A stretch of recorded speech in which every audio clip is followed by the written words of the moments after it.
আসসালামু আলাইকুম। আমরা অন হিজ ব্লাইন্ডনেস পড়ছিলাম। এখন আমরা দেখব এর কিছু গুরুত্বপূর্ণ লাইন সম্পর্কে।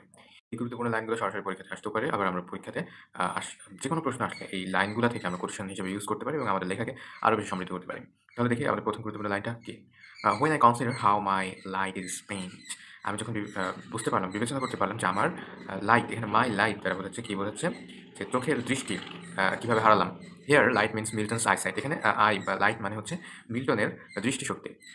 হি reflect on how his ability to see is gone. সে এটা বোঝাতে চাচ্ছেন যে কিভাবে তার দৃষ্টিশক্তিকে তিনি হারালেন। And he feels sad because he can no longer use his talent to serve God as before. তিনি পূর্বে যেমন সাহিত্যকর্মের মাধ্যমে গডকে সেবা করতেন, সেভাবে এখন আর তিনি পারবেন না, কারণ তিনি দেখতে পান না। এটা নিয়ে তার মনে আক্ষেপ। ওকে, তারপর আমাদের দ্বিতীয় সেকেন্ড যে লাইনটা সেটা হচ্ছে that one talent which is death to hide. এই যে তার ট্যালেন্ট বা এই যে তার গুণটা, এটাকে ডেড টু হাইড, মৃত্যু ছাড়া এটাকে হাইড করা যাবে না। ওকে, তো এটা কি বোঝাচ্ছে? This refers biblical parable of his talent where hiding a God giving gift as is sin as রং।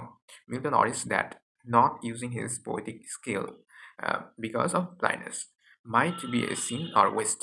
তিনি যে তার এই ব্লাইন্ডনেস বা অন্ধত্ব বরণ করার কারণে তার ট্যালেন্টটাকে এক্সপ্রেস করতে পারছেন না কিংবা প্রকাশ করতে পারছেন না, সেটাকে তিনি প্রথমে পাপ হিসেবে বিবেচনা করেন। কারণ সে অনেক সাহিত্যকর্ম জড়িত ছিল। এর আগে অনেক কাজ করেছে, কিন্তু এখন সে আর করতে পারে না। তো এটাকে তিনি পাপ হিসেবে প্রথমে মনে করেন।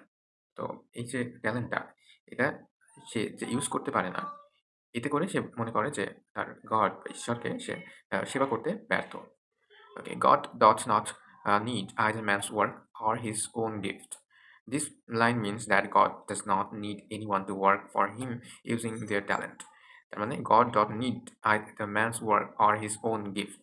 তার মানে মানুষকে God does not need, God বা ঈশ্বরের প্রয়োজন না মানুষের দ্বারা অনেক বড় বড় কাজ করিয়ে নেওয়া। এটা ঈশ্বরের প্রয়োজন না। God is merciful, God কি ক্ষমাশীল, and doesn't judge people based on their physical abilities. God বা ঈশ্বর কখনোই মানুষের এই যে ফিজিক্যাল বা শারীরিক অক্ষমতা, এটা দিয়ে কখনো বিচার করবে না। অর্থাৎ শারীরিক অক্ষমতার ফলে সে কাউকে কি করবে না? পানিশ করবে না। তারপরের line, "They also serve who only stand and wait." They only serve who only stand and wait. This is the most famous line from the poem. They also serve, তারাও সেবা করে, only stand and wait, যারা অপেক্ষা করে এবং patient বা ধৈর্যের সাথে স্মরণ করে। It means even those who cannot actively work, যারা সক্রিয়ভাবে কাজ করতে পারে না, can still serve God, তারাও গড বা ঈশ্বরকে সেবা করতে পারে by being patient, ধৈর্য ধারণ করে, and faithful, এবং ঈশ্বরের প্রতি বিশ্বাস রেখে। It brings comfort, এটা comfort and hope to people with limitations. এটা কি করে? এটা মানুষের যে সক্ষমতার বাইরের যে জিনিসগুলা, সেগুলা আ করা বাধ্যবাধকতা নয় মানুষের জন্য। এবং তার যে সীমা, সেই সীমার ভিতরে থেকেই সে গড বা ঈশ্বরকে সেবা করতে পারে। তো এই ছিল আমাদের ৪ টা গুরুত্বপূর্ণ লাইন।